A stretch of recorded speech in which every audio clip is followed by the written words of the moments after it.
coach your players up not to feel that pressure, you know, that it could be more than just another game? Well, Jay, I think that having had the opportunity this season to play in venues and situations like that when you're on national TV, playing in Miami, or you're playing down, you know, at Florida State, that the pressure of the game is only self-imposed. And I think with our team, you know, travel anywhere, play anyone, that's our mentality, you know, right now.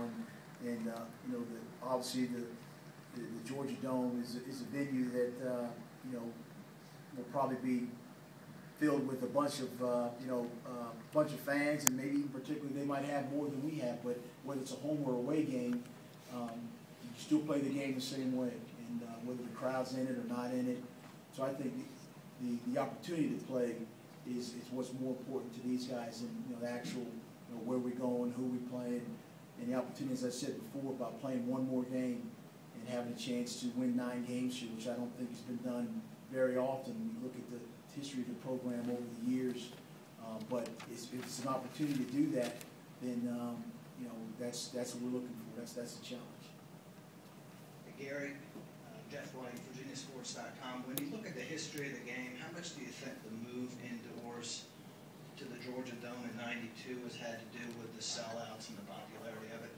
That's a great question. Certainly, prior to moving into the Dome, I think we didn't have a title sponsor. It was the Peach Bowl. A lot of people thought the title sponsor was Weather Plagued, because every media report said Weather Plagued Peach Bowl, because playing outdoors in Atlanta Fulton County Stadium, we invariably had horrendous weather. We can guarantee everybody that's going to come that it will be 72 degrees game day. David's in charge of that, and he guarantees that in the Dome it will be 72 degrees.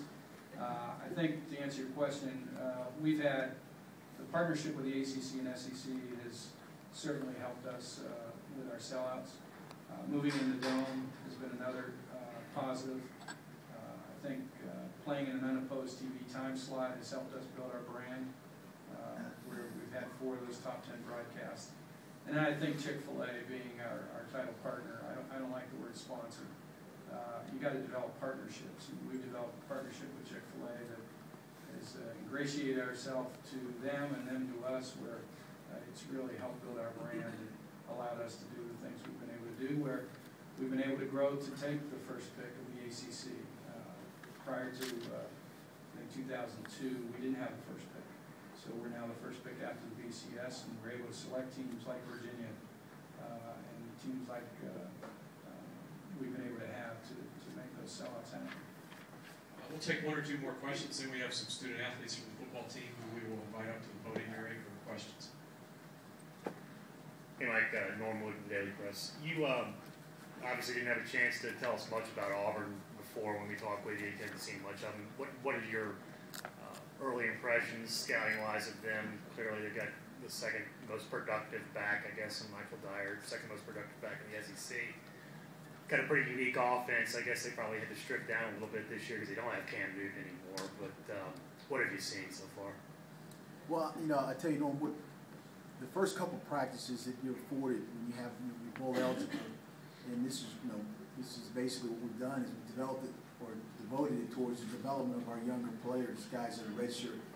And to be honest with you, our game preparation, you know, for Auburn will start on this Sunday, and knowing that we'll have at least 16, 17, 18 practice opportunities, you know, prior to playing them. There'll be a couple of times we'll have 2 practices a day. So what I wanted to do was make sure that the development part of taking care of some of these players that are redshirted, young, still need development, that we devote time to doing that. And today's the last day of that opportunity. So, but I do know that, as you alluded to, the quarterback is, and Dwyer, the running back is out. I mean, the ball carriers are outstanding players. They have dynamic and electric returners, receivers that can stretch the field. Their offense is one that they try to, you know, utilize their playmakers, and I think that that's something that, you know, when you're a team like Auburn, who won the national championship last year, you try to exploit or try to use what you have, and they're very long athletically, very fast, and very skillful. Defensively, You know, 4-3 defense, they get after it. I know they just lost their defensive coordinator, Ted Root, who was at Duke. They just left recently, so I understand Coach Chizik will probably be calling the defense.